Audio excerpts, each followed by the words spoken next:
What's good, everyone? Welcome back to my main channel on YouTube. If you don't know, I do have a second channel here. Today we're going to be talking about how you can scientifically become the luckiest person in the world. So I'm going to be referencing Richard Wiseman a lot. He basically conducted this study to see how much he can increase someone's luck. So the first thing I really want to stress is you are probably a lot luckier than you think you are. So take a minute to actually look at all the blessings in your life. Guys, if you already have shelter, food on the table, like a job, education, a family, you are luckier than so many people in the world already. And simply by shifting your mindset, you're going to bring so many more blessings into your life.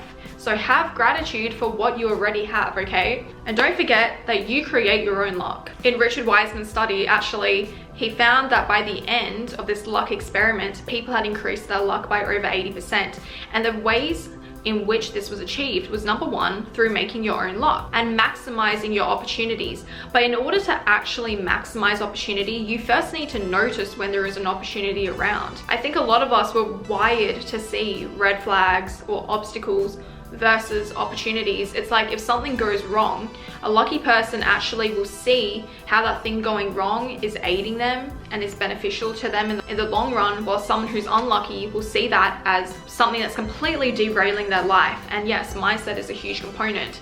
You'll see how everything ties together by the end of this video. So continuing on from maximizing your opportunities, statistically, guys, if you apply to 5 jobs versus someone who applied to 100 jobs, who has the higher percentage of actually receiving a job offer? The person who put themselves out more and applied to more jobs. Similarly, who has a higher chance at meeting a partner? That guy who's approaching so many girls, or that guy who doesn't approach anyone and stays inside the house and doesn't do anything and complains all day? The person who puts themselves in a position to not only win, but to receive more and have the chance. I mean, this is simply statistics. The more you do, the higher chance you have of winning. One of Wiseman's studies actually showed that people who smiled more and made eye contact were twice as more likely to receive opportunities. And I think that's so true, because as someone who, like, I don't really look at people in public, especially as a girl. If a guy is staring at me, I'm like, can you not? Like, don't look at me. But the times where I have smiled back, I actually can't say nothing bad has ever come of that. Like, especially in a place like a big city, there is always an opportunity for me that's come out of it, or like I've met someone incredible. Smile and make eye contact if you feel safe to do, ladies. Something you should do also is go out and build your network. Yeah, smile at people more, like engage with people. Just like that, you're maximizing your chance at having more opportunities. Let me read with my nose. So who is actually more lucky? Extroverts. They smile more, as we talked about. They go out more. Guys, if you're in your bedroom every day, what the fuck is gonna happen? You know, when I first moved to Dubai, for the first few months I was here, I really never left my apartment and I didn't meet many people and I was so depressed. And then when I overcame my depression, I started going out.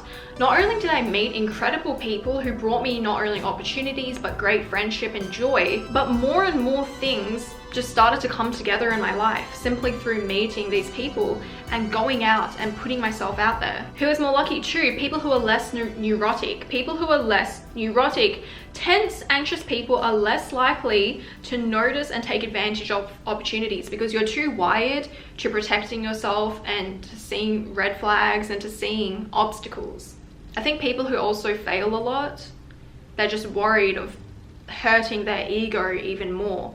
But what do I always say in videos? The more you fail, the higher chance you have of succeeding, especially if you are learning from your mistakes. And lastly, people who are open to new experiences. So if you're constantly resisting new things and change and meeting new people, really, like, what can you expect to happen? Simply by being more extroverted and putting yourself out there, trying to be less neurotic and being open to new experiences, you just increase your luck by 80%, actually, as Richard Wiseman's study showed.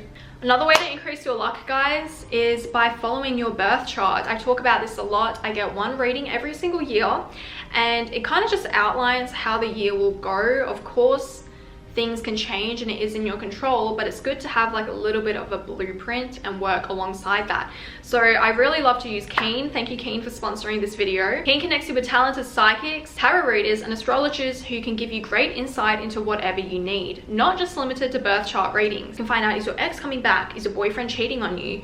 What direction should you take your career? Do you want to talk to a dead or a live pet? And there's so many amazing advisors on Keen who can help you with whatever you need. It's super easy to get a reading on Keen. All you need to do is create an account and you'll be able to choose from hundreds of advisors who are currently available right now. Each advisor has a unique gift or unique set of gifts which can help you navigate your life or your problem. And you can choose whichever advisor best suits you and your goals, and you'll be able to connect with them via phone call or text chat. Also, as a new customer of Keen, if you use my link right here, you're going to get your first 5-minute reading for only $1. So renew your well-being today with a Keen advisor and go to my link here, you guys. Something that's important to talk about, and we touched on it in the first point, is that your mindset is key here. So if you're someone who you really just think you're an unlucky person, and you know, when something bad happens to you, we all have that friend that goes, oh yeah, like of course that would happen to you, of course that would happen to Stacey, like she always has problems coming up, or like crazy things always happen to her. That is just how we are shaping our reality. So if we believe that, of course it's going to happen. Scientifically, we are looking out for those things, which is why it's going to happen more, simply because we are looking for it. But in a manifestation perspective, we create our own reality. If you think you're unlucky, if you think these things happen to you, guess what? It's going to happen to you. We can even go into health, you know, the mind-body connection. I know for me, I'm very prone to health issues. In high school, I was a hypochondriac, and there was at one point where I was at the doctor every week. I would show up with a whole list of things like that was just going on. And when something new would pop up, I'd be like, yeah, of course this would happen to me because I'm ill. Like I always have something going on in my body. And the moment I remember I got busy with exams, by the way, watch this video, I got busy with exams, I no longer had time to be neurotic and focus on like little things going on in my body, all of these conditions just faded and passed or got better. I even at one stage, like literally, guys, I nearly paralyzed my hand. You can go watch that health video, but my hand, I couldn't move it. It was like frozen because I was just focusing on it and going, oh my God, my hand is like freezing. I can't move it. And I went to the doctors and they couldn't find anything. And she literally was like, just stop focusing on it. And then yeah, exams began. In 3 days, my hand was normal.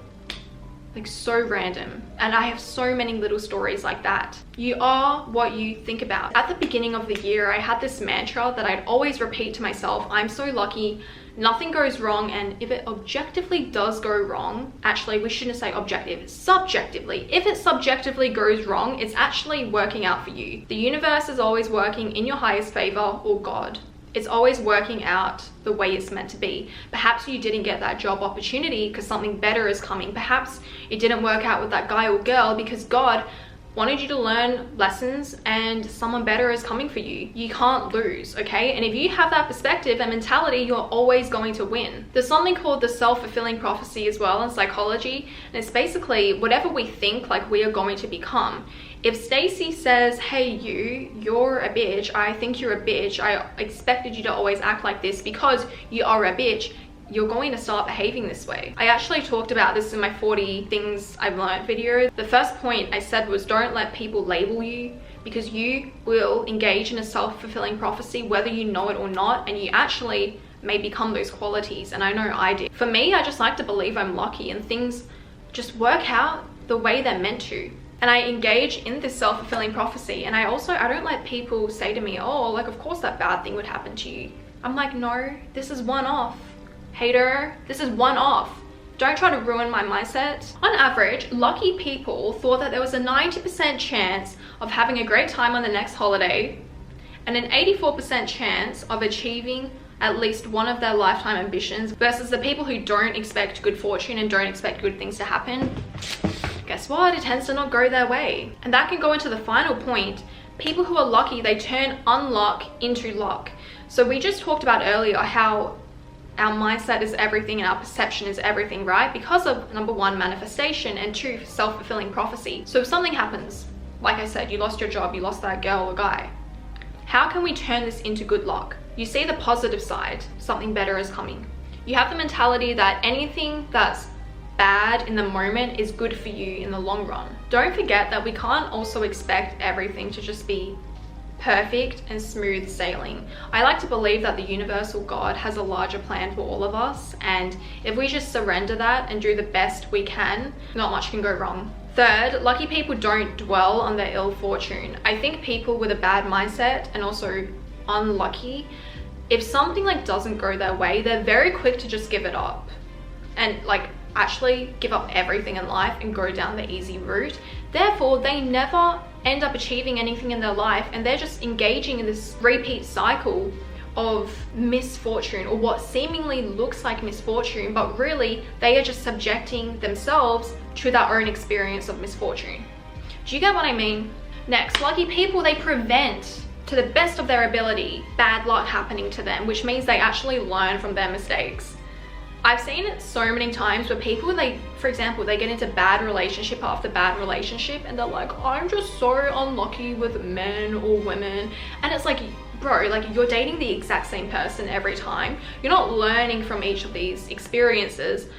You are going to be sent that person over and over again, because that is who you attract. That is who you are as well. And 3, perhaps you don't want to change. Until you break that cycle, of course you're going to keep attracting it. It's not down to luck. Actually, you need to take accountability and be like, okay, this is what I'm attracting. We can touch on lucky girl syndrome a bit, but that is entirely manifestation. And I wanted to focus on some scientific ways actually to increase your luck. But yeah, manifestation and mindset is so incredibly important, because you could objectively be one of the luckiest people in the world and your life can be living hell, because you just perceive yourself to be in such a constant state of lack, and you are just wiring your brain to look for everything going wrong in your life. Every day, guys, like a little exercise, try to meditate, and also try to just write out the things you are grateful for. And I know sometimes it's really hard to conjure up those feelings of gratitude when making that list, because it's like, if you are lucky, you've grown up your whole life with a roof over your head, with food on the table, that it's hard to feel grateful for such a thing when you've never not had it. Often it takes us losing something to realize how lucky we actually are. So something I do to increase my gratitude is I do like a comparison list. I'll be like, I'm so grateful that I have a roof over my head, because so many people I know, because so many people in the world don't have it. Or to increase it a level, if you know someone who doesn't have what you have, you can say, I'm so grateful to have XYZ thing because Stacy doesn't have XYZ thing, and I see how bad her life is. Little tip from me to you. But yeah, guys, I hope you enjoyed this video, and I hope you become the luckiest person in the world. Tschüss, ich liebe dich. Fear fun, fear love, shout of thugs forever. Do stronger for you. Norman Rockwell. No hype under. It's just me and you. I gotta miss you on my list. It's me, a little Venice fish on the street of the neighborhood kiss. Sign up, baby, kiss, kiss. You're in the yard, I like the fire, and as the summer fades away, nothing gold can stay. You right, I too, we make it work. You're beautiful and I'm insane. We're American made. Give me Hallmark. One dream under one lover. Make me happy and blue. Norman Rockwell. No hide under our cover. Is that right? It's just me and you. Oh God, miss you on my list. It's me, a little Venice bitch, on the stoop with the neighborhood kids, signing off, thank you. You're in the yard, I like the fire, as the summer fades away. Nothing can say. You right, I too, we make it work. American made. Oh yeah. Oh yeah. Sounding off, bang bang, kiss kiss. Oh yeah.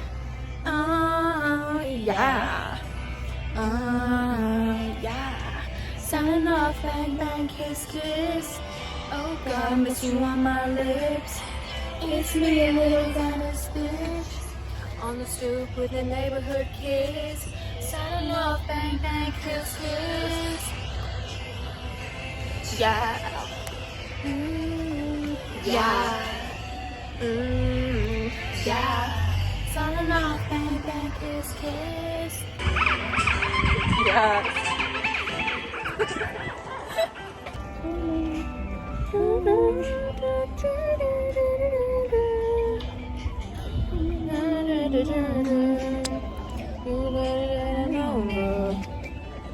Papers up and down, you should probably come over. Hanging around, you should probably coming over. Oh God, missing on my lips. It's me, a little Venice bitch. Touch me with your fingertips. It's me, a little Venice bitch.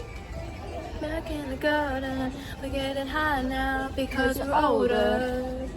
In the love of my diamonds, better rims and a clover. Whoa, whoa, whoa, whoa, whoa, whatever, everything, ever. Whoa, whoa, whoa, whoa, whoa, whatever, everything, ever. Whoa, whoa, whoa, whoa, whatever, everything, ever. Whoa, whatever. Me, myself, I like diamonds, better rims and a clover. Over and over, honey. Over and over, honey. Over and over, honey. Over and over, honey. If you were mine, I'd be jealous of your love. If you were mine, I'd be jealous of your love.